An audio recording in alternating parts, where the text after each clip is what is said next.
I was really impressed with Joe. I thought he was very purposeful. He reminded me of Troy that way. Troy's very serious when it comes to the game. He was the best fullback of his era, and he'll be in the booth for Fox this Sunday. Former Dallas Cowboys great Daryl "Moose" Johnston. Daryl, you had the Bengals in Week 1, that overtime victory against the Minnesota Vikings. What stood out about Cincinnati when you called that game?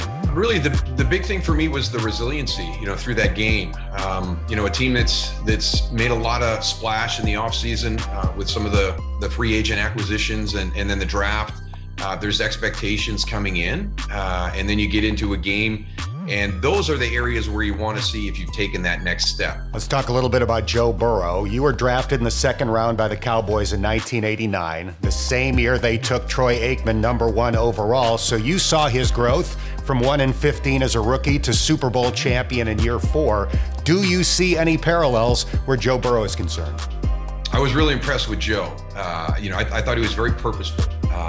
He reminded me of Troy that way. Troy's very serious when it comes to the game. It kind of seemed like he was already kind of sliding into that pregame mentality, on a Friday afternoon, and that was very similar to Troy. He got more and more serious as we got through the course of the week and moved into the weekend. So I thought, just from a personality standpoint, you could see the seriousness, the purposefulness. As you noted, you had the Lions game last week in Minnesota. They're 0-5.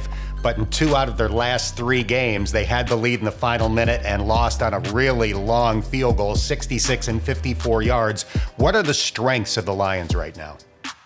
Their resiliency, their grit.